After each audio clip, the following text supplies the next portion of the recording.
This is Sports Chasers, where real fans get real sports talk.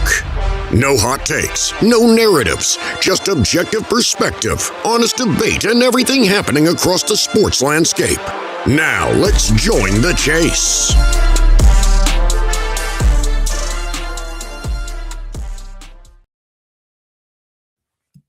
Hey, good morning, everybody. What's happening, everybody? It's another edition of the Sports Chasers coming to you live and direct on a Saturday morning. That's right, Saturday morning. We had to skip Thursday. Life was lifing, so we're back here for Saturday morning, man. Before we get into anything, make sure you like, click, and subscribe to our channel. Make sure you hit the bells for all the wonderful notifications. And those that listen to me on my sound, under the sound of my voice on the podcasting side on platforms like Spotify, Apple, do me a favor. Give us that 5-star review, 5-star review. Hold on. I forgot to count that. 1, 2, 3, 4, 5-star review. Lovers or haters, let us know how we're doing, as you so eloquently have done this week over social media and other platforms. And shout out to those that's following us on Spotify and Apple on the podcasting side, man. If you're new to the show, man, hey, we straight no chase, no pun intended. We tell like it is, no narratives, no hot takes, none of that stuff, man. Let's meet the crew. D-Dubbz, good morning, sir. Happy Saturday to you in the Mid-Atlantic, in the Carolinas. Yeah. What's the weather like there, What's sir? up?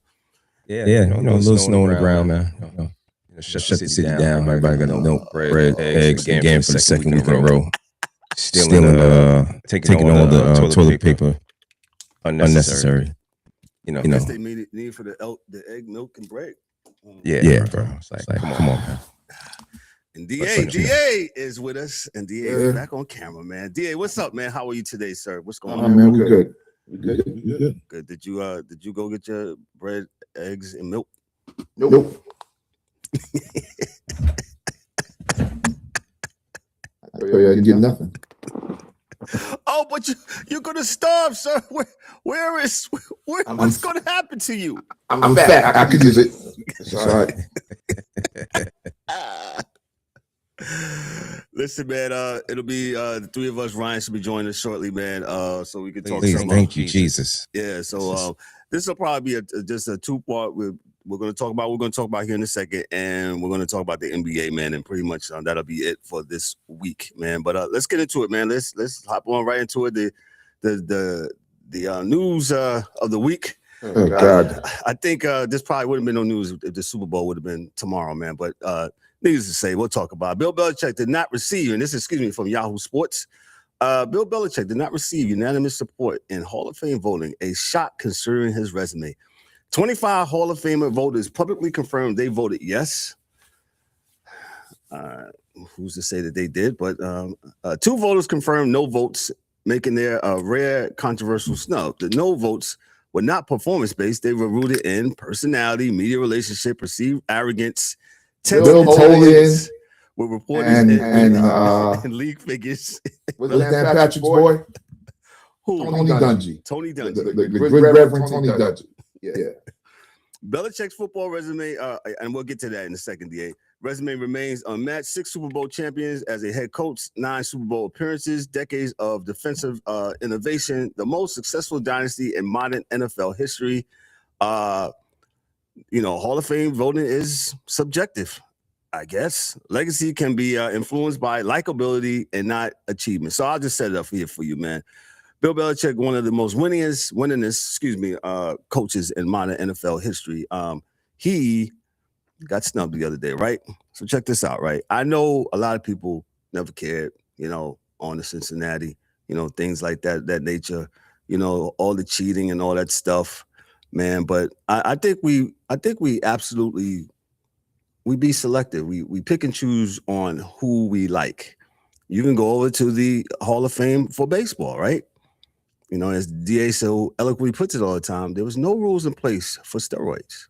But yet still we have some of the greatest baseball players that ever lived that are still out, like Barry Bonds, Roger Clemens, those guys. You know what I'm saying? So, I mean, are we a church? Is the Hall of Fame a church of moral obligation? It's a museum. It's a museum. It tells the history.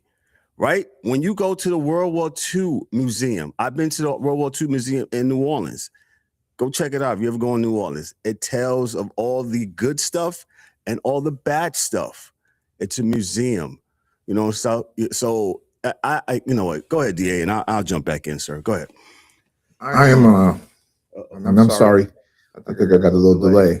But the reality is, all the Hall of Fame have put themselves in the category of bullshit. Right? They don't do things that make sense anymore. And you know, so the people that are supposed to be the adults in the room are not. You know, if you didn't like Belichick or Spygate or Watergate, or whatever he was doing, that's fine. But he won 3 more Super Bowls after Spygate. So you can't take away the chips. You're going to give Tom Brady his when it's time. Because evidently he was part of Spygate. I don't know. He was on the team. I'm just saying, you think they'll keep terrific Tom No. out there? No. That's why it's bullshit. If you ask Rob Parker, yes, you ask Rob Parker, yes, he Shout out to Rob. No. But you're not going to do it. And you know, as far as how good of a coach he is, the proof is in the pudding. You know, I put some other coaches ahead of him because he is on somebody else's tree. Like he doesn't really have a tree. Because he doesn't have anybody that coached for him that was successful as a coach on their own. So, you know, Bill Walsh, throw it up. Yep. That's all you got. Go ahead, D-Dubbz. What you got on this? Where can I start from? First of all, we got time. You got time? Yeah, we got time. Should the Hall of Fame committee be allowed to use character or integrity? Tiebreaker. Should the vote be based strictly on a field of performances? Hey, I actually had to put it in the comment section. Put it in the comment section. Let us know. But here's the thing. Bill Belichick has already been penalized, right? Double jeopardy, right? This is what I'm saying. I believe in the rule of law. No, you don't. Because you're trying to get the guy again. If the NFL didn't put along with the penalties, you're gonna be suspended. Not suspended. You're gonna be what's the word I'm looking for? Sanctioned. You're gonna be disciplined. All that stuff. You're not gonna be allowed into the Hall of Fame. That should have been stated then. You understand what I'm saying? Mm-hmm. And then we could go ahead and say, you know, when the Hall of Fame came up, he's not gonna be allowed in. I'm cool with that. You can't do that, D.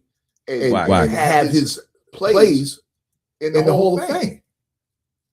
So his playbook as a defensive coordinator for the Giants has been on loan from him to the Hall of Fame since the Giants won their second Super Bowl in the 80s. They've had his paperwork since then. So if you ain't want me in, give my stuff back.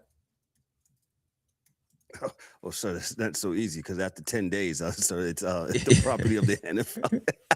No, it was on loan. It was on loan. That's his stuff. Well, what they saying is, I think they talk about the Deflategate, the Spygate, whatever. I mean, I couldn't say if you're a team of the Rams. Was it Rams? Yes. Yeah, the Rams. To this day, they pissed off. But you know, if you're looking at it, his numbers, he belongs in the Hall of Fame. Period. End of story. DA, walk us back. You said something about Tony Dungy and Bill Polian, who were general manager. Bill Polian, the general manager for a long time, successful general manager, and Tony Dungy, a successful coach in the National Football League along the lines with the Indianapolis Colts, with the Tampa Bay Buccaneers, and assisting coaching at various stops, man. So walk us back to that. Why did you say those names? Allegedly. And yes. I say it tongue in cheek. Yes. They say that Bill Coley and Tony Dungy voted against him. I just can't believe that rich men care about that. I don't know, DA. Look, man, y'all guys are petty, D. Yeah, I know, but you guys are petty, man. Yeah, I understand.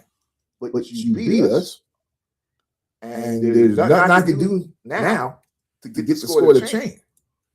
The Patriots beat the Colts a lot. They beat Buffalo a lot. Nothing we can do. Nothing we can do. Catch them in the street, on site. Maybe it'll shoot you a fair one. I don't know. What They're too old for that. What the hell are they going to do then? They don't do nothing. You know? What else can you do? I know. I'm sorry, do that. No, I said I agree. I said the price has already been paid. Yeah. He paid the price. And the dude don't paid including what's that? A record $500,000 fine. Belichick personally and stripped the Patriots of the draft picks. I mean, come on. They paid the price. I think this is just BS again. Right? So think about it, fella. Jerry Jones was put in the Hall of Fame as an owner. Think about that. Why? Right? Robert Kraft won 6 Super Bowls. It's not. From the time that Jerry won his last one. And he's not in? It's a popularity contest. Popularity, man. Massage parlors, man. Yeah, it's all right. The reason why Jerry got in, because y'all didn't know what he was doing. You know, he was just good with his game. But the reality is, man, the Hall of Fame has sullied itself. All of them. You know, and as much as Darryl likes to laugh about basketball might be the only pure one. You know, because the baseball and football are jokes. Let me read this direct quote from the from the Pro Football Hall of Fame from the NFL.com. They said this in quotes. They said the Pro Football Hall of Fame understands and respects the passionate reaction of many fans, media members, and enshrinees of the hall itself in light of the published reports regarding the voting results for the class of 2026. The hall said it's that very passion that propels the game.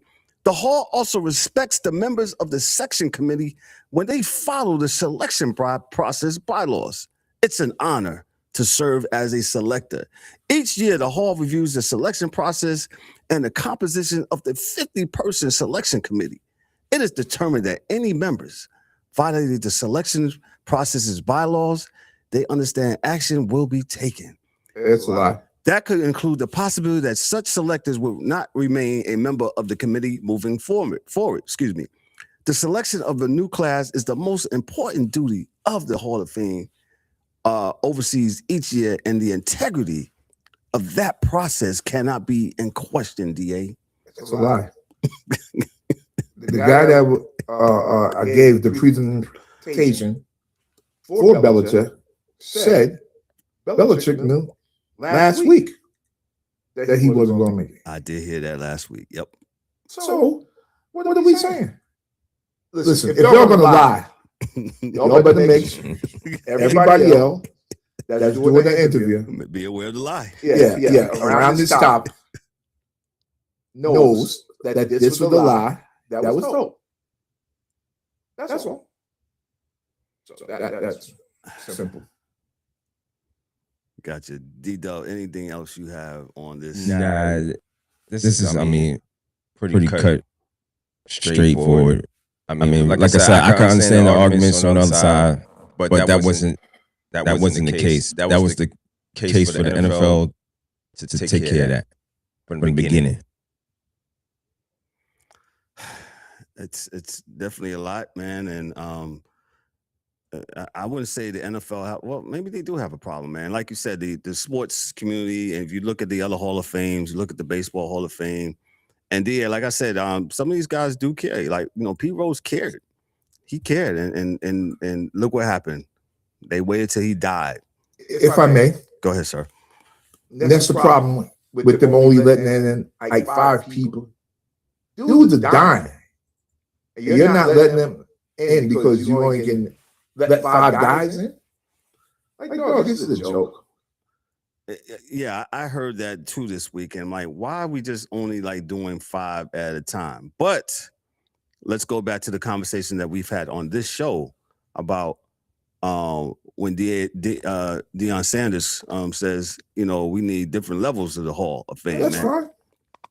You know what I'm saying? So if you do that, also that's a problem too. Levels and who should be in the Hall of Fame. It should be the Hall of Good, the Hall of Justice, the Hall of Evil, or the Hall of Fame. Which one? Man. Go ahead. There's been a lot of great players that have not been let in. And I'm not even talking about names. I'm just talking about by position. Like there are barely any guards in the Hall of Fame. Like there's dudes that could go and that deserve to be there. They just may not be the superstar. But Lyman are never going to get that kind of press. Yes. So Anthony Munoz, we knew he was a Hall of Famer. But there were other Hall of Famers on those teams in those days as well.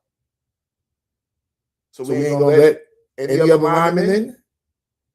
I mean, if you only think of the linemen, you think of Anthony Munoz. Who else? You think of my man from the Ravens? John. Yes.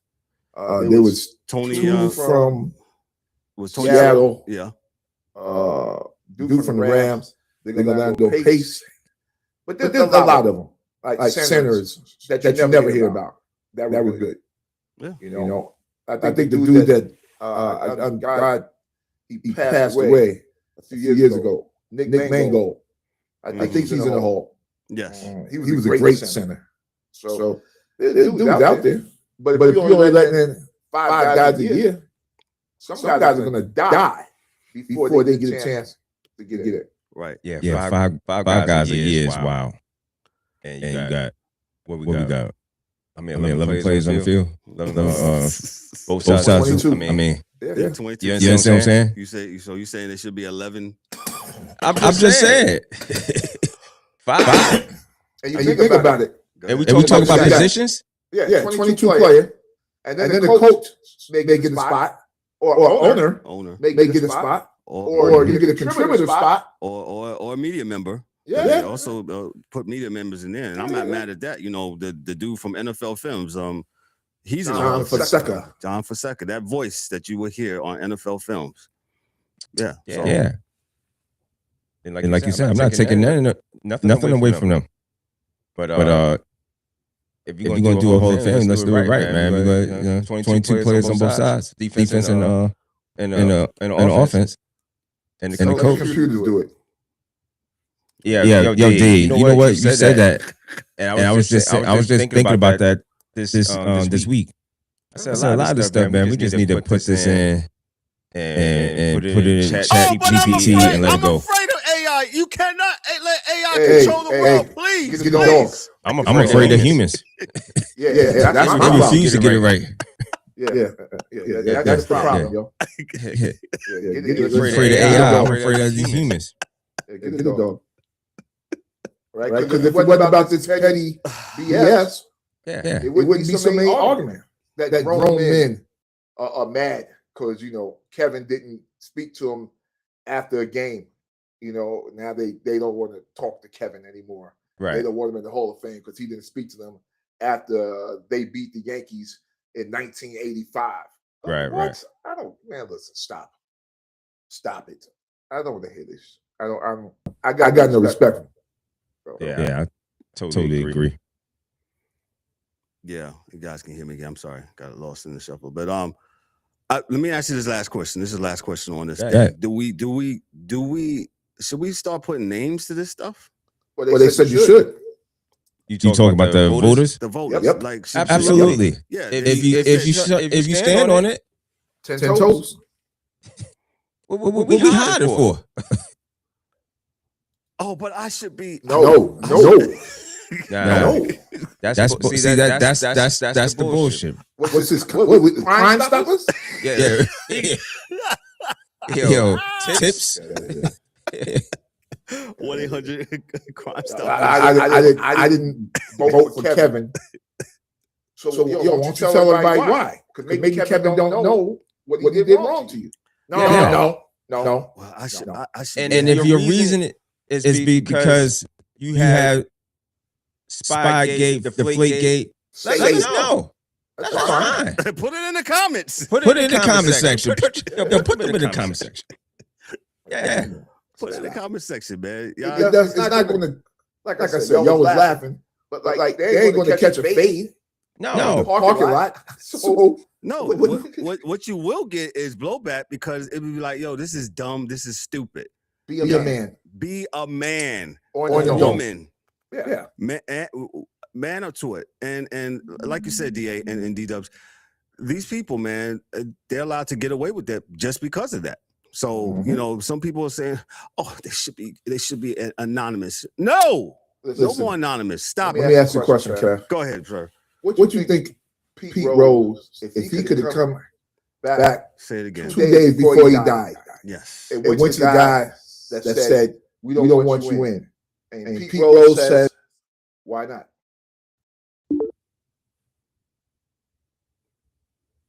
Why not? What do they say? I don't know. I'm sorry, I didn't hear the question. No, I was saying, if Pete Rose went to the voter and said, yo, listen, man, I'm about to die. I did all I could for baseball. I know I messed up a rule. But why you held me out for 30 years? I know I was wrong. You think I was the only one that gambled? Or the guys that you said were are the only dudes that used them? When cats is taking greenies, I knew that was coming. well, they are methamphetamines. Yeah. No one had nothing to say. Come on, stop. Stand on it. If I were to talk to Dan Patrick, who's one of my heroes, and he told me that Barry Bonds stuff, I would say you got to explain that. I need chapter and verse. Like when was it? He said chapter and verse. Yeah, I need when it read. When did it become illegal to use steroids? Well, it's cheating. No, it's not. You're only speeding if the cop says you're speeding. Because if there's nothing else out there to say he was going 95, then I wasn't. If you ain't cheating, you ain't trying. But that's good for Al Davis, but nobody else. Yeah. It's again who we like, man. Yeah, definitely is who we like. And like I said, they need to put their name to it. Voters need to put their name to it. And it's that's it. Yeah, definitely. Let me see if I can fix this. There's a little echo problem here. Sorry about that, gentlemen. We'll work. No, you good. Let's go on to next story here. Ryan should be here to deliver the NBA here shortly. I guess. Thank you, Jesus. Let me just get into this other story here, right here. Folks, this week we're diving into a seismic shift in college football where billionaires aren't just donors or fans anymore. They're becoming architects of programs, shaping rosters and redefining what it takes to compete at the highest level. Let's unpack how this billionaire era came to be and what it's meant for the sport. College football, and this is from Front Office Sports. College football is now officially in a billionaire-backed era where ultra-wealthy alumni and donors are key players in building championship teams, not just cheering from the sidelines. You got examples of Mark Cuban, billionaire Mark Cuban's involvement with Indiana University program is emblematic. His financial contributions and strategic counsel helped Indiana win the first ever national championship and ascend from historical struggles.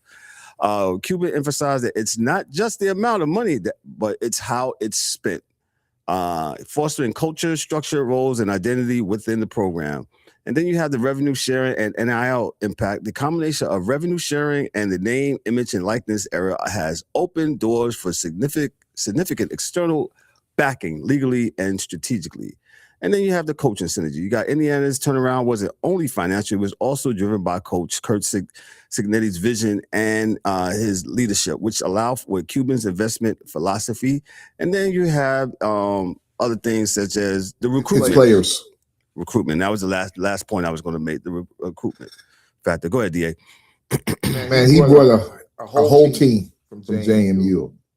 Oh, but they're all 48 and above. 48 years old? What are you talking about? I was just saying, people was crying the fact that they was in their mid-20s.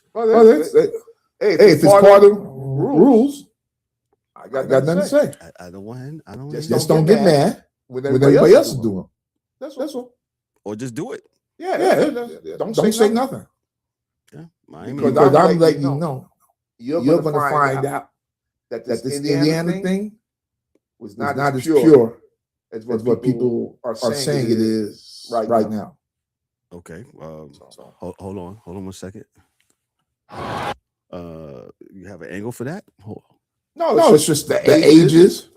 Everybody talks about the NIL, the transfer portal was bad.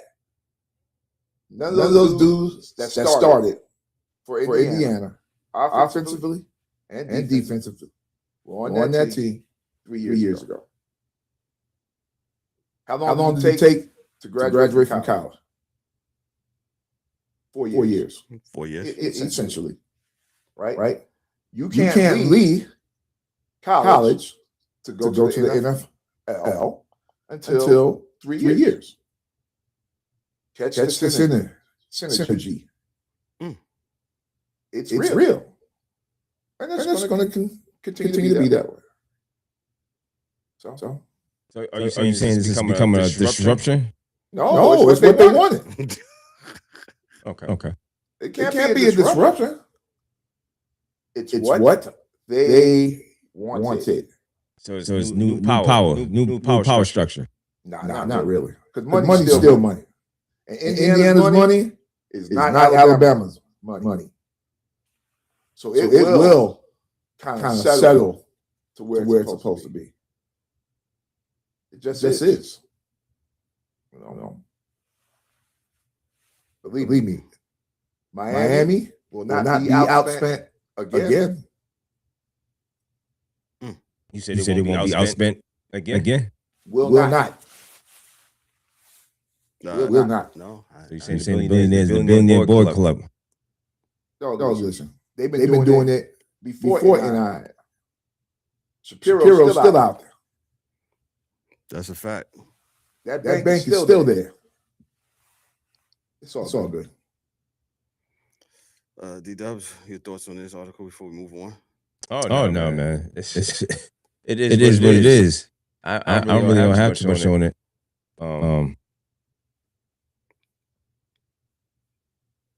Yeah, man. This is NCAA shit. It makes me like the game. Just the football. Because I'm putting the rest of it outside of my mind. Yeah, I mean, at this point, you got to, right? It's just, it's not nothing that you can, I guess, I don't know, man. It's just, fight? It's just a lot. Go ahead. No, I'm asking. And I didn't hear your question. Go ahead. No, I said it's not. You said it's just not enough to what? Fight? Yeah. Because this is what they want. I believe all honestly in my heart that they like this because guess what? It's been 2 weeks since the game. We're still talking about this. And my next story, NCAA shit. And my next story is really gonna blow the top off the roof. So let's just go ahead and get into it. This is from Yahoo Sports again, from Andy Backstrom. The line between college and pro sports has never been more blurred, and Amari Bailey is reportedly up for testing its obscurity. The former UCLA guard, who was drafted by the Charlotte Hornets in the second round of the 2023 NBA draft, and then played 10 games on a two-way contract for the Hornets during the 2023-2024 season, is seeking college eligibility again. No one has gone back to playing college after logging NBA minutes. His goal is to play one more season in the collegiate ranks, according to an ESPN report on Friday. He says this: right now, I'll be a senior in college. The soon-to-be 22-year-old Bailey told ESPN, I'm not trying to be 27-year-old playing college athletics. No shade to the guys that do, he says. That's their journey. But I went to go play professionally and learned a lot and went through a lot. So, like, why not me? Bailey has reportedly hired an agent and a lawyer and is prepared to challenge the NCAA's in court, he explained. He explained to ESPN that he has some regrets about leaving UCLA after his freshman season, during which he averaged 11.2 points, 3.8 rebounds, and 2.2 assists per game. That season, the Bruins won 31 games and reached the Sweet 16. Bailey was the fourth leading scorer on a squad that featured Miami's Heat first-round pick Jaime Jaquez Jr. He arrived at UCLA as a five-star prospect from Sierra Canyon. Y'all probably know that school, where he teamed up with Bronny James and other high-profile prospects outside of LA. Bailey was the number 12 overall recruit in the 2022 class. Yo, you know that's crazy. First of all, you know that's crazy. Bronny James teamed up with him. That's one. Okay. Two. It's what the NCAA wanted. The only people that pay are high school kids wanting to get scouts, because there's not going to be the same amount of scouts because dudes are going back. But if you're on a two-way contract and didn't play for the NBA team and log minute, you're probably getting paid more as a college athlete. So I got no problem. Except for the kids that want to go to whatever school out of high school, and now there are no roster spots or scholarships available. That's all. D-Dubbz, your thoughts on this? Because you said, I think this is insane. You get to play 10 games in the NBA and then get back, and then you talk about eligibility. I think that's over. Eligibility is over. Once you step outside, go play NBA ball, you over. Well, go figure it out as a pro. Well, he said he's going to challenge that. He says he's going to challenge all you want. You're gonna get struck down. Nah, D, you're gonna lose. Oh, why you think he's going to lose? Because the only difference is the money. If you didn't play a log minute for the Knicks, and you play for the Westchester Hawks or whoever they are, they're already going to say you're not playing for the NBA team. That's what they're going to say. You're going to say playing for my sister station. It doesn't matter. They all tied together. Nobody listens to AM radio. Hey man, you didn't read the fine print. No, you didn't. That's why I'm going back. I'm telling you, they're going to go back, D. Because the money is the only thing. And if kids are getting paid now, the thing that it was amateurism and professional. What makes you professional is getting paid. These kids are getting paid, so you can't. There's no differentiation between the two now. There's no difference. Okay. Let's see. He played, like I said, for 2 years with Charlotte, and 1 year with Charlotte, and 10 games, as explained. Ryan, good morning, sir. How are you? What up, Ryan? What's up, folks? Can y'all hear me? Yes, sir. We can hear you loud and clear, sir. So we're talking about the Amari Bailey story, him being in the NBA, and now looks like he wants to transition back to college. Your thoughts before we go into the NBA? That's kind of ridiculous, to be honest with you. I thought the same thing with Ed O'Bannon. We got to be. Yeah, we got to be able to compartmentalize. Okay, we get it. There, the players are getting paid now, but you still went pro. That's my point. Yes, and then the jump back, it just doesn't make any sense. Whether there's NIL now or anything like that, it just doesn't make any sense. It's contradictory. Why do you say that? Why I say it's contradictory? Because you're in college. You go to a pro level, and then you're coming back. I don't understand. Let me ask you a question. And I'm not a lawyer for these people. I just understand the business point. Are there college basketball teams right now that are better than some G League teams? In one game, playing against each other, one game. Like, do you think Duke could beat No, just yes or no? No, this will give you your answer. I mean, can I think about it, DA? I mean, Jesus. No, you can think about it. Yeah. That's what I'm doing.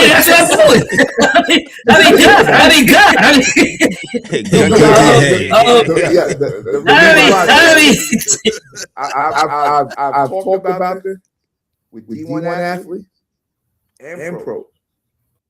I would say no. Okay. I would tell you that 10 dudes told me that the top 10 college basketball teams right now could probably give work to the 10 worst G League teams. Well, they're all about the same age. No. Listen what I'm saying. So I'm not saying they're better all the time. I'm not saying they'll beat them all the time. But what I'm saying is going pro no longer has the same meaning. Right? So you always assume that going pro meant that you were going to be playing against better competition, making a ton of money, and all of that. That's no longer true. A lot of G League dudes don't make a lot of bread. Not at all. But what I'm saying, D, is that my fault? You made a decision to go. No, listen, I understand, D. Right. It was your decision to go. Whether it was a good decision, bad decision, whatever it is. By divorce. Right? But if you get a chance to kind of do a redo, because they said, listen, I only played for the San Jose Lakers for 15 games. I'm out here running with Dalton Knecht and Bronny James. I go back to Duke. And that's what I'm saying. I understand what you're saying, Ryan. But I'm saying you're still affiliated with the NBA team. What? They're still affiliated. I understand. I understand they're affiliated. Then if you understand that's not what the contract says. It said playing minutes for an NBA team. That's why the kid said he's going to try to go back. Well, because he never allowed minutes for the NBA team. He's under a two-way contract. That's why he says he has a point. Let me just read this again. The former UCLA guard, and this is from Yahoo Sports, from Andy Backstrom. He says, the former UCLA guard who was drafted by the Charlotte Hornets in the second round of the 2023 NBA draft and then played 10 games on a two-way contract for the Charlotte Hornets during the 2023-2024 season is seeking college eligibility. I got what you're saying, but where does it stop? Where's the line stop then? I don't know. When the NCAA says to stop. I heard one gentleman on the radio was saying just give everybody 5 years. So if you had a red shirt, have an injury, your mom or somebody in the family sick, and you couldn't play, just give them 5 years. No matter what, everybody gets 5 years, no matter what the situation. And I think that will clear everything up. You know why they won't do that? Why is that? Because the college coaches be firing kids. Scholarships are only 1 year. True. College coaches, they get this new kid, that kid coming in. They say, listen, man, we got this other kid coming in, and I'm gonna hook you up with Georgia State, so I can get this 6'8" pointer. I saw it. It happened with Kentucky. The dude got rid of the whole team. The team in between John Wall and Anthony Davis. Ryan Harrow from Cannon was the point guard. A few other dudes playing for Kentucky. They weren't that good. Calipari got rid of all those kids. Brought the Harrison twins from Texas. Anthony Davis. Got rid of a bunch of dudes. That's why they don't give 4-year scholars. They only give you 1 year, so you can get rid of you. So check this out. So according to getting back to Ryan, they currently have a 5-year eligibility rule. So this, according to what I'm reading, there's a 5-year that's not a scholarship. eligibility window. Yes, but that's not a scholarship. So that's not a scholarship. I'm just saying the eligibility window. So if, according to this, if he came in 2022, 2023 season, yes, he's within his right and has eligibility. I'm okay with that. If that's the rules, I'm cool with that. Yeah, but you have players. You have some players playing 6-7 years. So where's the 5-year rule with that? I think that's the thing. This goes back to what DA saying that they got to fix this. They got to fix this, man. This is so out of control and out of whack that it needs to be taken care of. I don't know. Yeah. And you know what the problem is too, right? Because the product on the field is excellent now with the NIL. Mm-hmm. Now you have so much parity. You have so many teams that can. It's not just the big bad SEC team where it was just Alabama and Ohio State or back when Clemson was dominating. Now, like coming into the season, you already knew what the 4 teams were going to be, or 3 out of the 4 teams was going to be. Maybe you'll have a surprise here and there, but now you have so much parity. So the NIL is working as far as the product on the field, in my opinion, but it's just off the field, right? Like for instance, the business part of it. The business. Like for instance, like Miami and Indiana, because they were in the national championship, their portal window was longer than everybody else's because they had to play another week. So everybody's saying, well, yeah, why is Miami getting to sign all these guys if the portal closed? Yeah, but their portal window was open longer because their coaches were coaching. They couldn't go out and recruit guys or meet with guys. So it has to be. It's got to start right there. Is the portal window? It's got to be. Yeah, you can't have it during the playoffs and all that stuff. It's just it makes it hard, man. And with that, it makes teams do shady stuff. Like you had Dabo Swinney came on from Clemson, came on and had all his receipts. And Dabo hates the NIL and the portal and all that stuff. We know that. And he came with his receipts. He said his kid was in. Now, mind you, it was the kid that he got that just transferred from the portal. So he got a kid from the portal, right? And now he's mad at Ole Miss for texting the guy. Now it was an actual coach texting the kid while he's in class, saying, "Hey, how much is your buyout?" So so you're gonna have all that, man. Like they have to clean up the like DA said, the portal window, and put everybody on and you were like you said, D-Dubbz, and put everybody on the same time frame. And to add to that, I'm just reading. Add to that, and this guy Bailey's lawyers is probably, and DA, kudos to you. They're probably going to win this thing because there's so many different rules.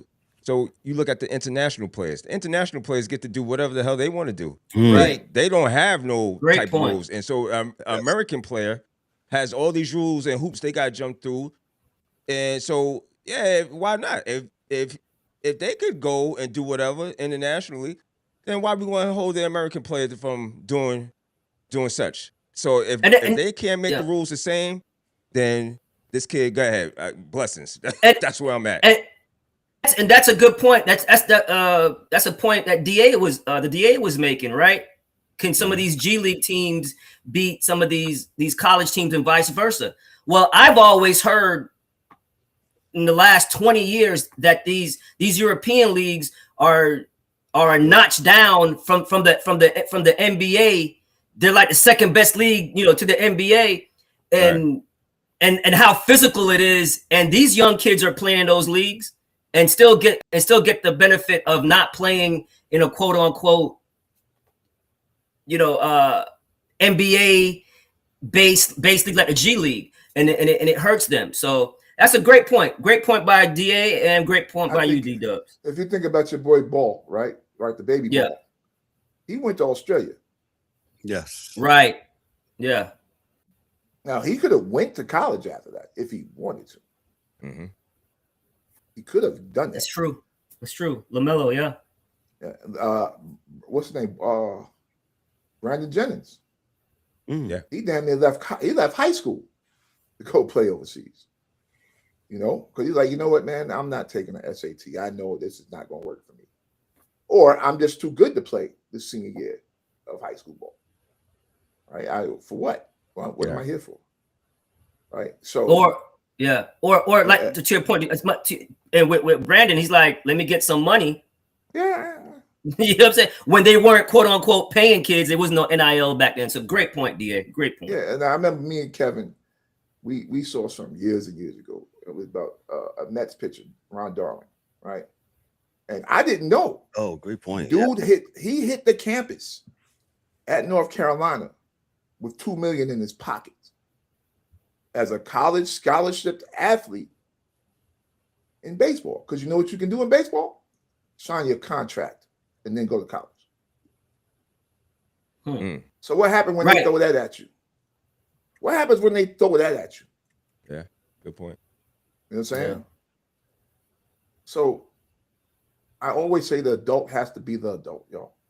And I'm always going to side with the cat trying to not break the rules, but skirt the rules so they can live. Because I think as we just said, the rules.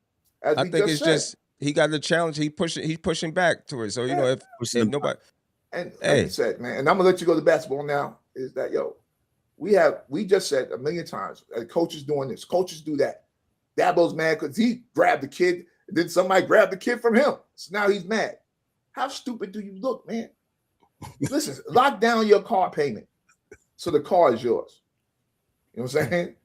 You can't let nobody else come in and sweep in and buy the car you wanted. Hey, put a bigger down payment on it, man. Do what you need to do.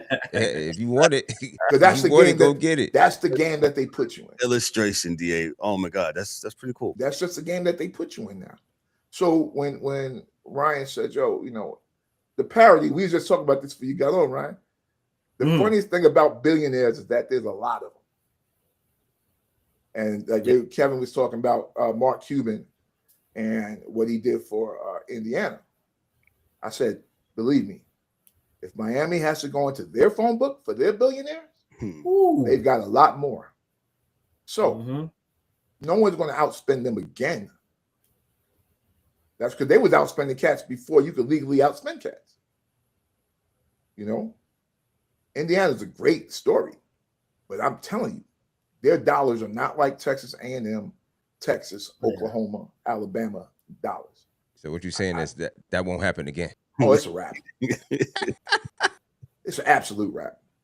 It won't happen again. I tell you that. No, it won't. Indiana, You know what the recruiting class. This is the wild thing people don't read, and I'm quiet now. I'm down mute after this. But their recruiting class for last year, I think, was like 60 or 70.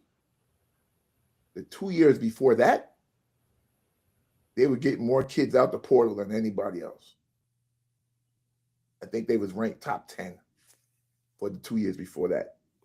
And those are the kids that won the championship, except for Mendoza, who was the kid that came in this year. So, yeah, it's going to change the way coaches do what they do. And their whole staffs with getting kids. So they got to put these down payments down now. So put a ring on it. On my single players. Yeah. Single players. But you better. Wow. Why would these kids care? No, it's definitely highest bidder, right? Yes, sir. American way, right? Capitalism, right? Yes, sir. Hey, so Mr. Bailey, hey man, go ahead, do your thing. Yeah, and we saw that with Mensa from Duke going to Miami. Oh, yeah. We saw it. Yeah, absolutely. We saw that, and let me tell you, that was brilliantly played by Miami. Like brilliantly played. That whole transaction of you had that weak portal window because you were in a national championship. Mm-hmm. They let everybody else get all what they wanted because Miami knew who they wanted.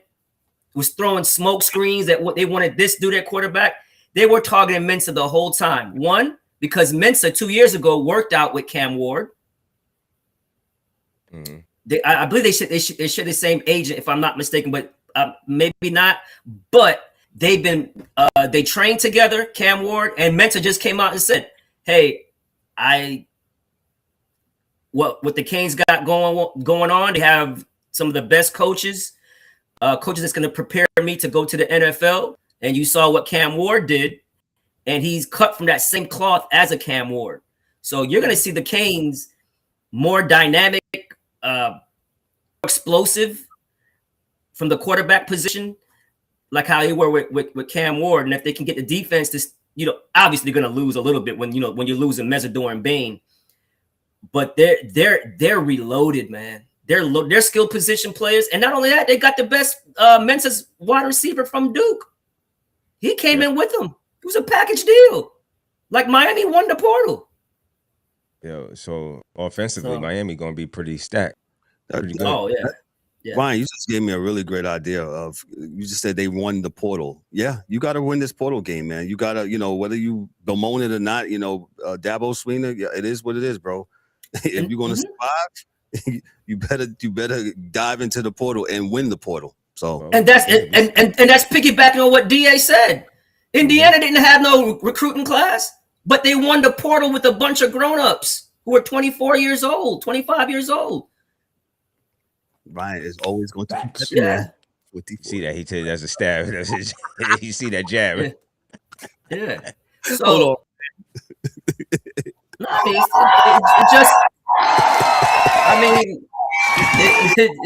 just is what it is, man.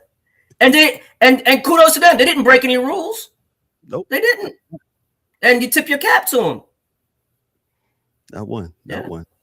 Interesting. This will be interesting. Like I said, the championship game has been decided 2 weeks ago almost, and we're still talking about it, man. So kudos to, whatever they got going on. And it's gonna be interesting. Hey, win the portal, man. That's all you gotta do. Ryan, the NBA, what we got? Yeah.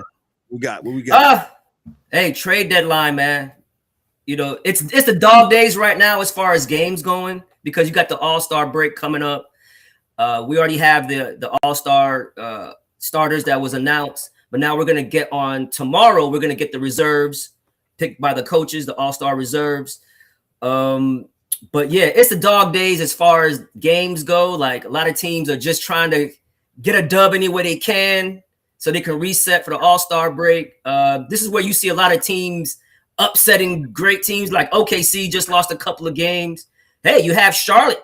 I think Charlotte's won like 5 in a row. Ever since you made that comment, D-Dubbz, Charlotte's been balling. Charlotte has been balling, boy. Hey, Charlotte's been. Hey, shout out, main man. One of the guys that watched the show, Lackey, V-Lack, man. Hey, he said to me, he texted me the other day. He said, "Yo, y'all better show Charlotte some love, man." I said, "V-Lack, love." It's a lot of love. And matter of fact, my boy at work, we was talking about it, man. And he said, he said the same thing you just said, right? He said, since you made that comment about Charlotte, he said, they've been balling, man. I said, because there's no reason for that team. That team is immensely talented. It got a talent all over the place, and there's no reason why they're not winning or should be, with the rest of these teams, these young teams. Go ahead, but here's a reason why, right? Here's a reason why they have all the young talent, and I'm gonna use the blueprint. Yeah, I'm using the blueprint of the Rockets and Detroit, right? Okay. Rockets had all that young talent, but they were still losing. But they had a young talent. Then they brought in Fred VanVleet. They brought in Dylan Brooks and and they mixed the young cats with some middle-aged guys who are professionals. Then you brought in KD, right? Then you get Detroit. Remember, Detroit 2 years ago lost 28 straight games with that same young talent. They lost 28 straight games, but you bring in some veteran pieces, Beasley, Tobias Harris. You bring in those veteran pieces, Duncan Robinson now, who they needed a shooter. Now you have some veteran pieces next to your young talent, and now you see them take off. There's no veteran piece in Charlotte right now. So their goal is to watch what those teams did in Detroit and Houston and get a veteran and bring in a solid veteran to help those dudes. And you'll see them take off even more. I love Colin Knippel. Colin Knippel is a baller, bro. A baller. Love Colin Knippel. Yeah, and I would hope they would keep Miller, Ball, and Knippel together because they only played like 10 games together. And I think I want to say they're like 7-3 or something like that together. They've been hurt in and out. Yeah, so kudos to them. They get a little veteran piece in there, and I don't know if because they've been frictioning with the coach and stuff like that. I don't know what's going on with that. I have to dig into that a little bit. But yeah, they put a veteran piece in there somewhere, fit them in, mix them in. They got something, man. I know, of course. Yep. But Kevin, that team could really take off like nobody's business. But go ahead. Kevin and I used to talk about this years ago. I don't want to date ourselves, but we said the biggest problem with the NBA is that they outlawed veteran max contracts. So you can't have any OGs on your bench because there ain't none. They price those dudes out the league. Yeah. Just on their minimum for being a 10-year vet, Teams like I'm not paying for a Haslam to be sitting on a James Jones to be sitting on the bench. No, you should, because those dudes will teach the young kids how to be pros. But there's not a lot of those guys in the league because a lot of teams just decided they weren't going to pay the old guys to chaperone the locker room and get dudes to act the right way. But every story we hear from dudes back in our day, they all talk about how the vets used to, you ain't got to carry donuts for dudes and coffee and whatnot, but there's no real harm in that. But yeah, Charles Barkley would not be Charles Barkley if Moses Malone didn't tell him to get his act together. Facts. So, we'll see what happens. I hope that they can find some. I just don't know who's out there. Right, and I'm saying it more. No, great point, Da. You're absolutely right about that. And the NBA has also been talking about having a roster spot for a player like that. They've been talking about having like a designated roster spot for somebody like an OG player, a veteran player, a veteran player that can come in and not a guy who's playing. I'm talking about more of players who are veterans who contribute on the court as well.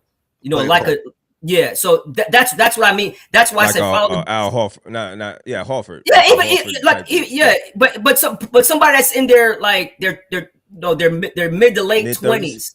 Mid to late 20s, early 30s. Because remember, 3 years ago, when the Rockets when they were the worst team in the league for like 4 straight years, they brought in Brooks and brought in VanVleet. They were 27 and 28 years old. They were still young. Still in their prime, but veteran leaders. VanVleet won the championship. Brooks helped turn around the Memphis Grizzlies, even though it kind of ended sour with that team. But you can tell when they came to Houston, you can tell, oh, the young guys, oh, this is how we do it. And now you're on the court with them as well, showing them how to do it. So it's got to be a mix of that young talent with middle age talent, 28 to 30-year-old talent who can help them on and off the court. And I think when Charlotte gets that, bro, they're going to be awesome. But like I said too, man, like the trade deadline is here.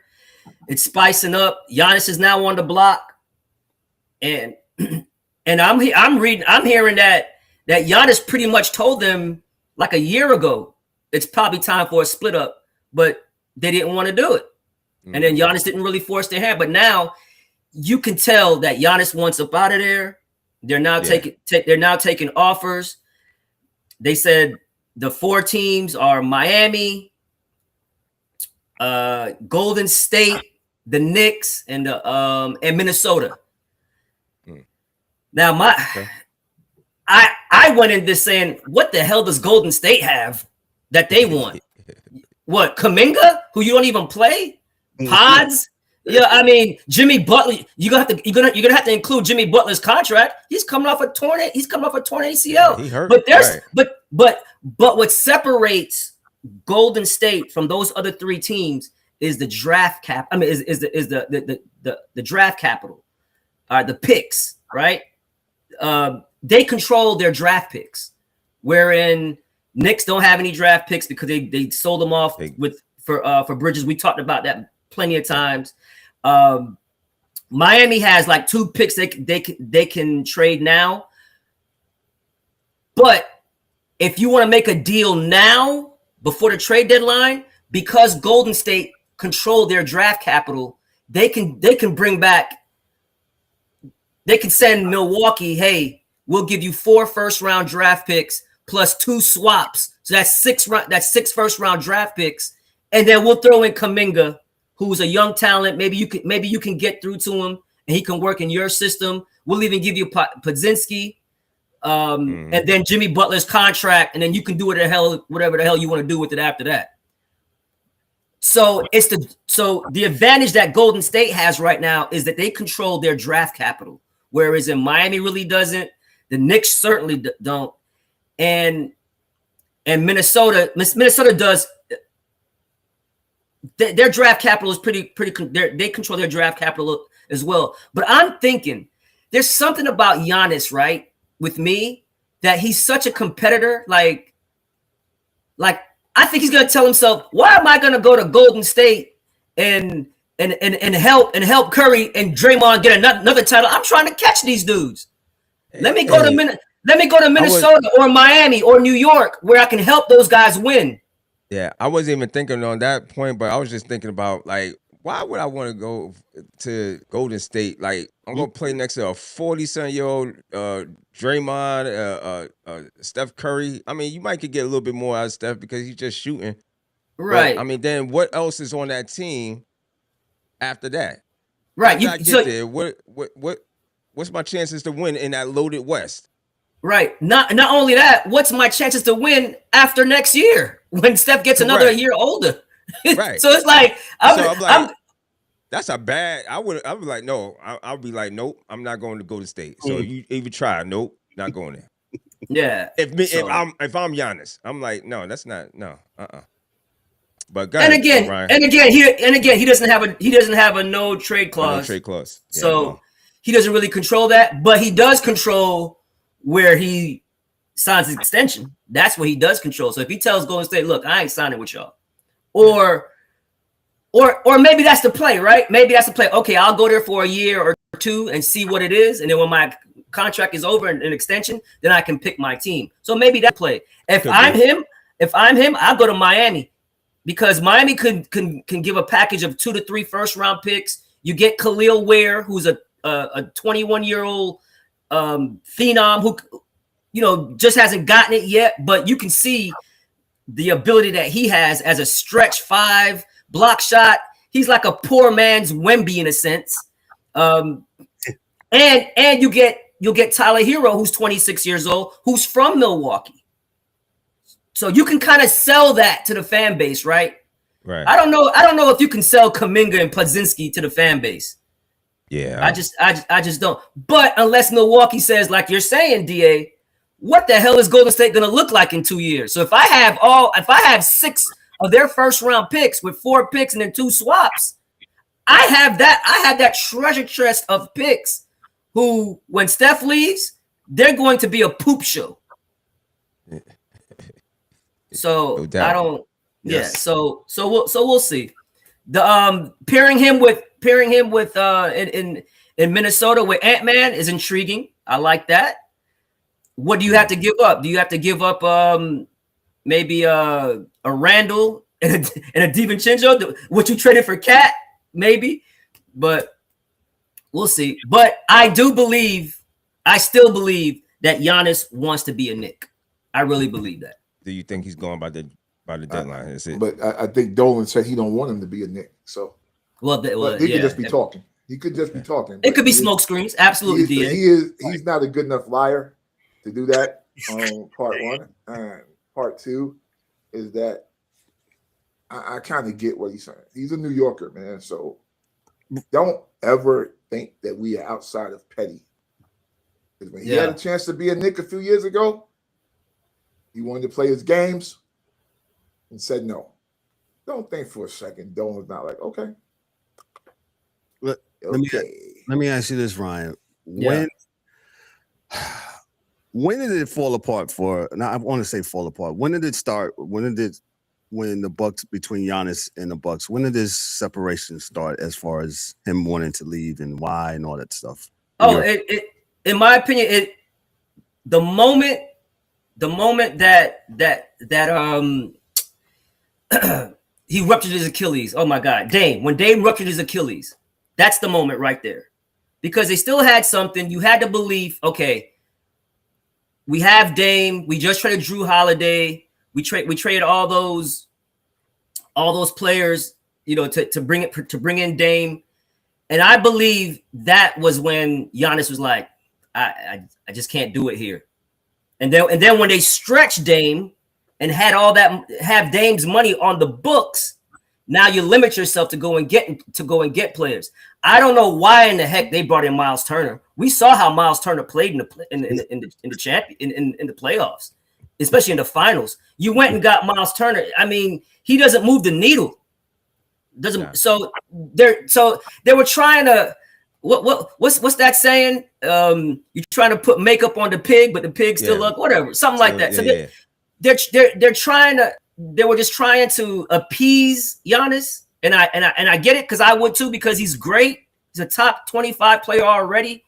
Right. He's fantastic, and he's still in his prime. I get it, but the moves that they made, like Dame rupturing his Achilles, pretty much put an end to whatever Giannis and the Bucks marriage was gonna be in the long run, in my opinion. So to answer your question, I think that was the time.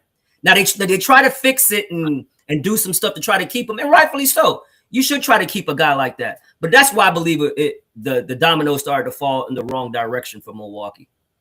So do you believe that he'll get traded? What's the trade deadline? February 5th? February 5th. Yeah. You think he gets moved? Will he get moved? The only place he'll get moved to by trade deadline is Golden State, because of the like I said, because of the draft capital, because they control their picks. If Milwaukee waits to the offseason with a Miami, with a New York, with a Minnesota, they can get more draft capital, right? Because once the new season starts, holds are released, draft holds are released, and not only that, you're going to know what team has what pick in the draft lottery. That's important. So if Milwaukee said, hey, he already has the calf issue, Milwaukee's not in any rush by no means, because he's already hurt. He's already out 6 weeks with the calf. So you're not going to bring him back in 6 weeks, because you're not going to be making the playoffs anyway. You stash Giannis, you keep him out, and you get the best deal. If he's like, please get me to Golden State, they might do him a solid and then bring in all those picks from Golden State and do that, because we did say Golden State is going to be not a very good team when Steph leaves. That's just the way it is. You don't lose an all-time great like that and bounce back that quick. You're gonna have years of really being bad. Yeah. And years of struggle. Right. So maybe that treasure chest that Golden State has with those picks can entice them to do it now. That's the only place I see him going at before the trade deadline. Everything else, every other team after that, Milwaukee should wait because they'll get more from that team, and then you'll know what draft picks other teams have because of the draft lottery. So now you're in a position of strength, in my opinion. Mm-hmm. If that makes sense. That makes sense. Yes, sir. Oh, definitely. Gotcha. Any other? So we're talking about the trade deadline. We're talking any other interesting stories before we, I guess, touch on the WNBA and their collective bargaining agreement with the owners and what's going on. They're meeting on Monday, by the way. Yes, I saw they that. They have a scheduled meeting on Monday. I think something's going to get done relatively soon, to be honest with you. I'm more positive and more positive in that something's going to get done relatively soon. Because like Dan said, they have to, because the time frame of starting the season on time and doing this and doing that is crucial. So I believe a move will be made. But as far as the NBA, like I said, we'll learn the reserves, All-Star reserves tomorrow. On Sunday, we have Lakers Knicks are on Sunday tomorrow. Lakers? I believe Yes. Lakers Knicks tomorrow. That's tomorrow. That's going to be a big game.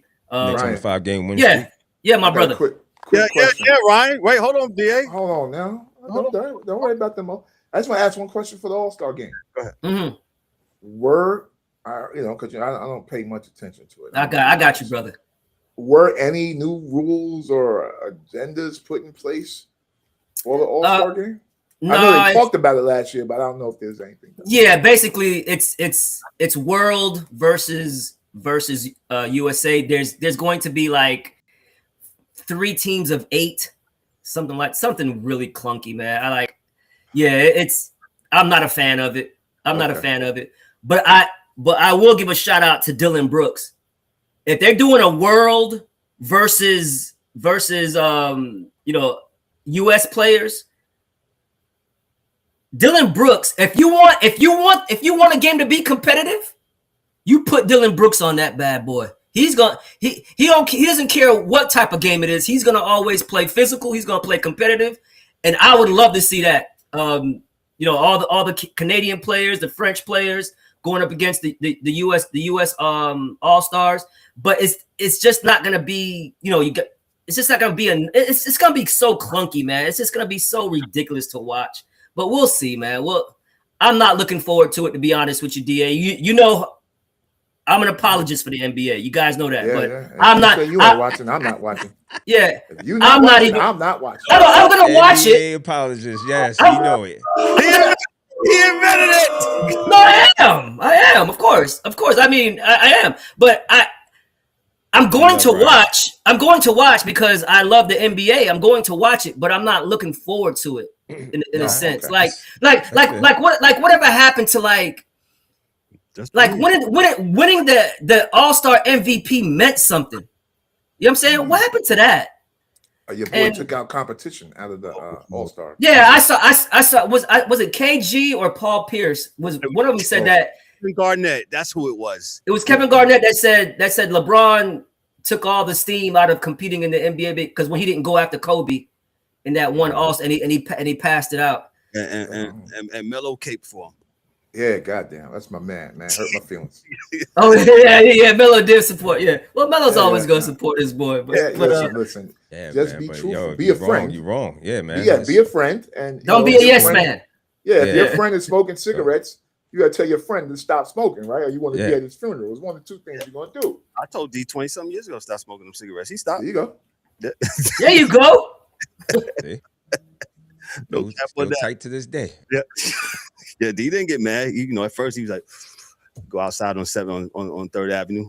But this dude got a lot to do with this whole and people don't want to give it to him, but I'm just telling you, I'm just being real. He has a lot to do with a lot of this stuff that's going on, and then again, then I'm holding these kids accountable too, man. You guys gotta, Yeah, you gotta take it over. Take pride. You used to take pride in your work, and these guys do not. They've been brought up in a BS. The way they've been taught is just it's not 100% the same thing. So they don't even understand. So going to the park and getting the game and saying who got next and just this goes back to babies teaching the babies. You know what I'm saying? And this is what we got. You know what I mean? And they not.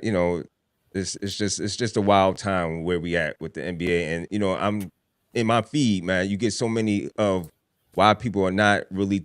You tune in because you love the NBA, but it's just not hitting like it used to hit. And there's a lot of people that feel the same way, but hopefully it comes back around like everything else. Everybody wants to see a competition. I've been saying that for years. Competition. Yeah. Go ahead. It doesn't hit in the regular season and All-Star game for sure like it used to, but the playoffs hit. the playoffs still hit. Yeah, playoffs they've been doing well with the playoffs. I must say. Yes. But they got to get it where they transition to the regular season, man, and You got to get it back to where the regular season feels like it means something every night, or you're gonna have to shorten games. But that's been a debatable topic for a while. So too much money to shorten games, man. Yeah, can't shorten games. But they always throw it. I always hear it thrown out there though. It's always been, but they don't want to lose the money. Yeah, no, of course not. But it's hard. But we'll talk about it on another day. But yeah, we'll wrap. It's hard to shorten games when dudes are telling you, "Oh man, it's harder now." Play 82 games than it was back in the day. Yeah, I saw that. I saw that. I'm putting his foot in his mouth every speak on it, Ryan. Yeah, speak on it. Yeah. Listen, go ahead. I listen. I'm not a LeBron apologist. LeBron said that, right? Yes, he did. Yes, he did. Yeah, I'm not a LeBron apologist. Some things when he says I think he's right. Some things I don't. But yeah, that's kind of weird, man. Is to say that. I mean. It just doesn't make any sense to even because we're talking about evolution. Correct. We're talking about science. We're talking about better food. Well, some might say better food. Some people think food back then are better because it wasn't that much processed like now. Yeah, but that's a fact. Yeah, I'm not trying to be a germaphobe or like that or whatever. But yeah, man, it's. The technology of the sport's better. The science is better. The travel is better. You get pampered more. I got to listen to his entire quote, and maybe he was trying to make a point that I didn't hear, but just taking it from just that quote, it's hard. You got it? Oh, let me hear it. Yeah, I got it for you. He says this from Complex Sports. He says this, in quotes, "The game is different. I want people and our fans to understand that playing 82 games in the 80s and the 90s is not the same as playing 82 games in the 2020s. It's just not." LeBron said, "The way we play, the level of pace, the level of speed that we're playing at is a different game now. It's a totally different game." James noted that while older eras were known for physicality in the paint, today's NBA places far more stress on players' bodies due to constant movement, quicker transitions, and high-speed play across the entire court. According to LeBron, the shift has also changed the types of injuries players face. And then he says this, in quotes, "There's a lot of soft tissue injuries that happen now because of it," he explained. "I hope we can get a handle on that as well because that's big in our game." So, and then he says this, hold on.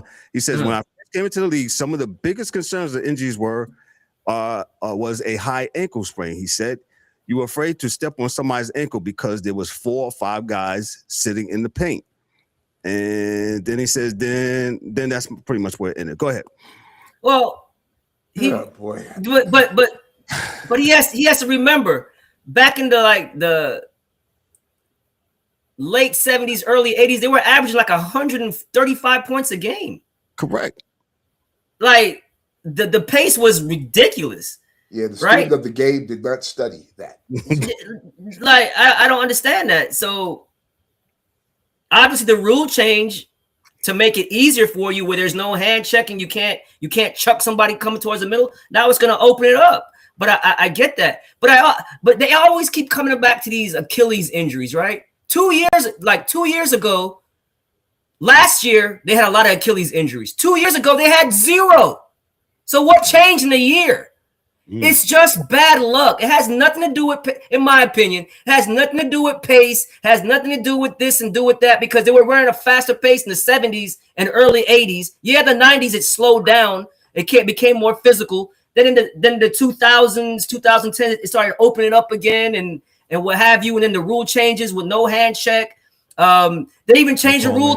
It was the Mark Jackson, Charles Barkley rule, where you couldn't just get the ball and pound the ball to get to the low post.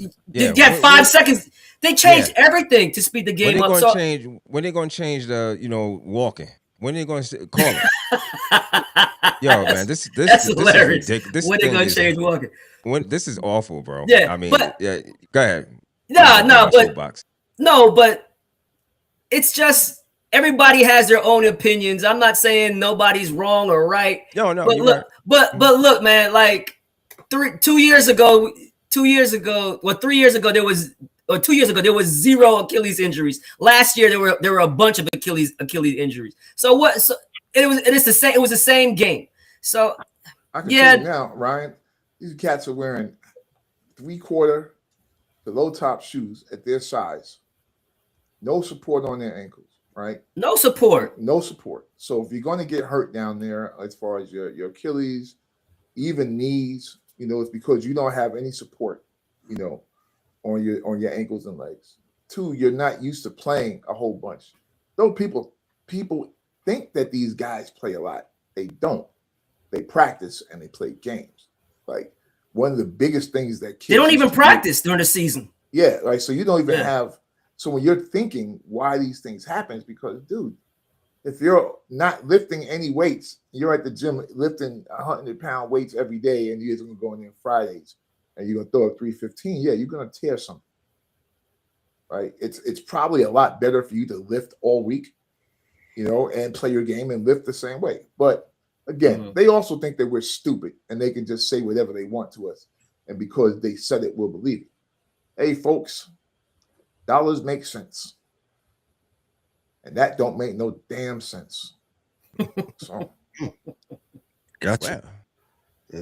That's where it's at. Ryan, anything else with the NBA before we close out here? Good straight. Great show this morning, by the way, fellas. Thank you. Anything else, Ryan? No, man, that's basically it, man. Just look, like I said, just look for the reserves, the All-Star reserves be announced tomorrow, and that comes from the coaches. The coaches vote on that, so it has nothing to do with fans, players, media. It's all coaches. The reserves are based from the coaches. The coaches vote. So we'll see what happens, and then February 5th we'll see the deadline, the trade deadline, and we'll see. They're predicting a lot of moves, but smaller scale moves to try to get teams over the hump, but no super big moves. But like I said, the only team right now at the trade deadline that will probably get Giannis, if they want to do it right now, is Golden State, because of the draft capital that can go out. But if I don't see him getting traded by the trade deadline unless it's Golden State. Everybody else it would behoove Milwaukee to just wait. But that's it. Ladies and gentlemen, he's Mr. Ryan DeSouza with the NBA and WNBA. Hey, Ryan. Yes, sir. One question, though. The next time we speak, I want to, if you could, information on, what NBA teams have good G League teams and are consistently developing, moving players up and keeping them up, right? So it's great not just question. A revolving door of you bring a guy up, because there's guys on the Knicks that I know at least only time you get to really see him is in the summer league, right? Because if you catch that's a great question. You're like, yo, this kid's good, right? But you don't ever see them come up, which I think also plays back into what we talked about earlier with the kid playing in the G League and going back to college. So maybe if the NBA teams had a real two-way contract where if you sign one, you have to get 15 games on court with the big team. It would save you a whole lot of crap later on. That's Listen, excellent. I'm just an idiot that works in Charlotte. If I can come up with these things, that means these guys came up with these things and said, no, we're not doing it. Well, the two-way contract rule is, I believe, right? If you have a player on a two-way contract and he plays, I want to say it's like 40 games with you on the big club, you have to convert his two-way deal to a regular NBA deal. That's a little bit different what you're talking about. So to your question, I follow the Rockets G League team, the Vipers, and they're always one of the top teams in the G League. But yeah, it's not a lot of players who are getting substantial minutes coming from the G League unless you have one of your picks, right? Your draft picks that you just want to, they're not playing. Like Reed Shepherd, right? For instance, last year, his rookie year, he wasn't getting any minutes because the Rockets were stacked and they were winning, and the speed of the game was a little, his defensive lapses was, he got a shot, but then when he's just sitting on the bench, you want to bring him down to the G League, right? Just to get some run, and he scores 50. So you know he's too good for the G League, but he's not ready yet to help you right away. So that's why the G League was even formed, in a sense, right? Was to have like a farm system and things of that nature. If there's a lot of injuries, you can call somebody up. But that's a good point you make, D. I can't fight back on you with that. But I'll definitely look into that. Yeah, thank you. Because they're turning it into the CBA. Exactly. That's not what this is supposed to be. It's supposed to be a development league. So. Yeah. Good point. Yeah. That's a good point. Good point, man. Good point, man. Now, the fact that it used to be called the D League and not the G League. Mm-hmm. When it first started, it was the D League, yeah. Developmental league. And I believe it became the G League because Gatorade sponsored them. Correct. Yeah. That's why it was called the G League. So, and it's all about the money, right? Yeah. Yeah. And they ain't developing no damn body, so it may as well just put the G on it. Yeah. Nobody but sugar and diabetes. But no, anyway.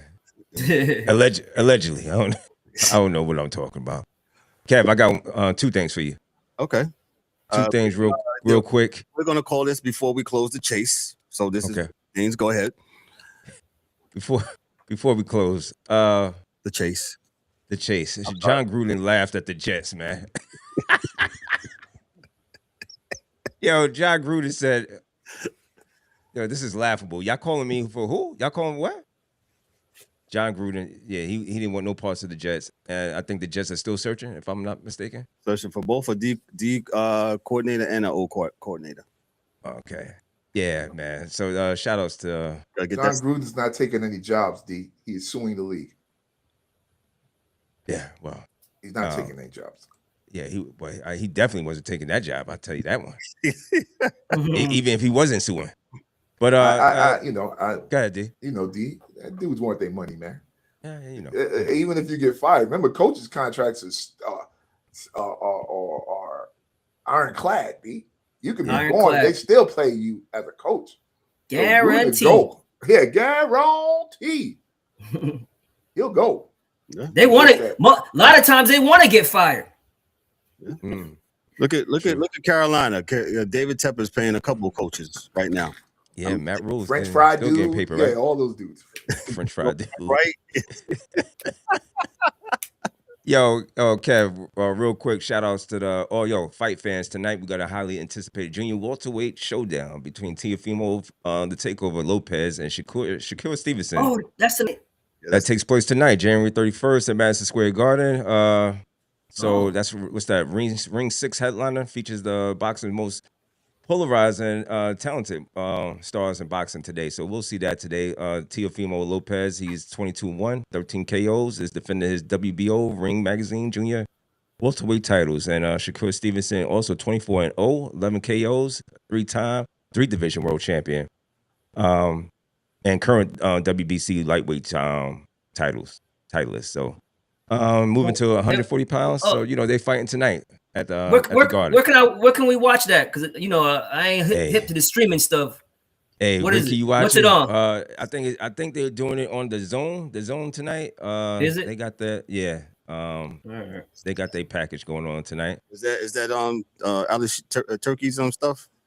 No, I don't know if Sheik is on this one. I don't think he's okay. Yeah, that's right. I don't think. I gotta double check. But long 12-hour boxing. Yeah, I don't think that's not tonight. But that's the big fight tonight. So we should see. I think Lopez is gonna win. I'm gonna take Lopez tonight. D, what you got? You got Teofimo or you got Shakur, man? Shakur is just boring to me, man. Other than that, he can fight though. Yeah, Teofimo's gonna drop that left and he's gonna get hit with a right. Well, Teofimo, I thought he counter. Yeah. So yeah. What'd you say, Kev? I was thinking that Teofimo, from what I've been seeing, is more of a boxer than Stevenson. Sakura, he's a good defensive fighter, man. Yeah, he's tactical, man. He's tactical. He is that. He is that. He just a snooze fest. He got the Mayflower, he got the Mayweather thing. He got bad hands. Yes. So he's going to outscore you.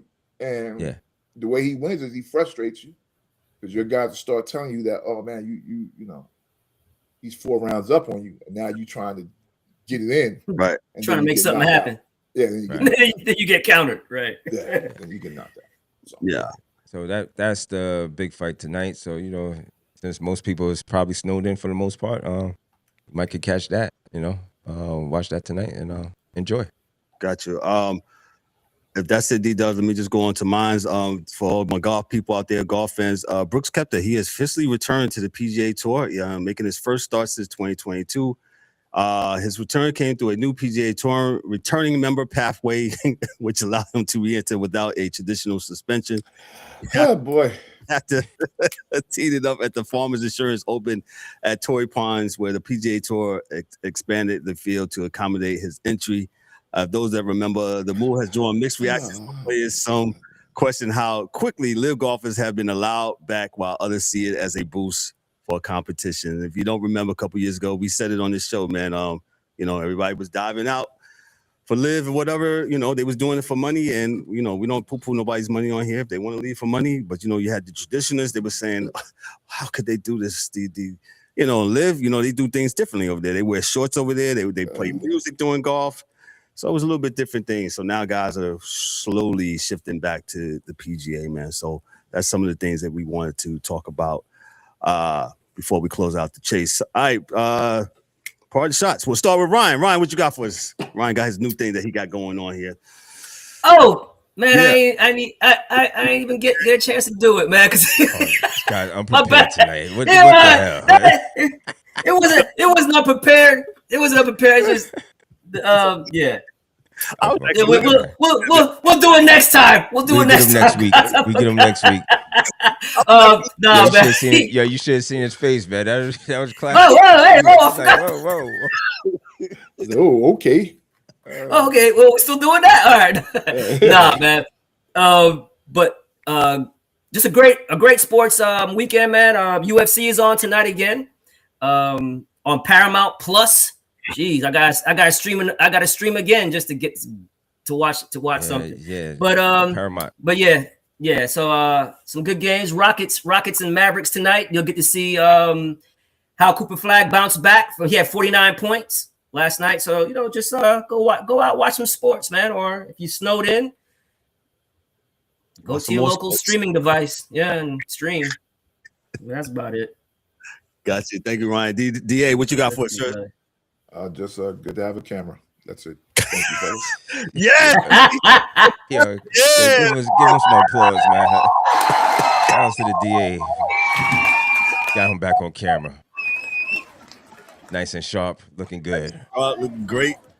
D-Dubbz, what you got for us, sir? Nothing, man. Everything's good, man. Like I said, you enjoy your sports weekend. Like I said, everybody stay safe, stay warm. God bless, and good night or good day. I ain't got nothing heavy either, man. Like I said, great show from the fellas. We missed Michael, the Angry One, and Dan. Shout out to those guys that are holding it down, man. Shout out to all those that's watching today, man, that's going to watch. And I'm pretty sure there's going to be some comments. Y'all going to put it in the comments, whether it be on put it in the comment section. TikTok, YouTube, Facebook, X, Twitch. Shout out to that's been watching. Go ahead. Yeah, shout out to Dan. He got to hit us back with the NHL, so he'll be back with the NHL report. Get us back up to. That's been purchasing the merchandise from the Sports Chasers, man. It's just good quality merchandise. As I said, I got on the fleece here for all those that cold or whatever. We got fleeces, jackets, whatever. Nice, good stuff, man. So check us out. Check us out on won't be no football Monday Night Football Blitz because ain't no football. So we'll reserve that for the Monday after the football. Go ahead, Ryan. I do have something, guys. I got something.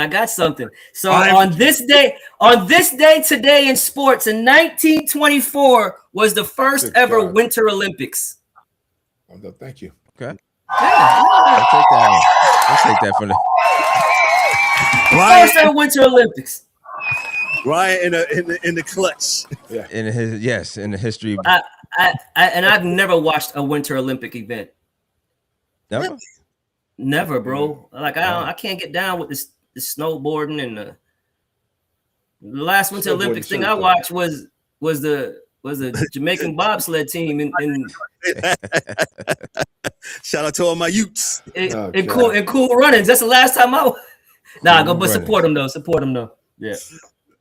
Gotcha, man. Listen, we're going to get on out of here. On behalf of myself, I'm Kevin Owen, your host and moderator for Daryl D-Dubbz Warren, for the DA, for Ryan DeSouza, and for the angry one, for Danny Hockey Dude and Mike Mills. This is the Sports Chasers. Y'all be good, be great. Hey, we'll catch you next Thursday. Y'all have a great weekend. Take care. Peace. Peace. You've been locked in with Sports Chasers, where conversation doesn't follow trends. It follows the game. If you rock with the discussion, tap in, subscribe, and join the community that keeps sports real. Until next time, stay locked, stay sharp, and keep chasing sports the right way.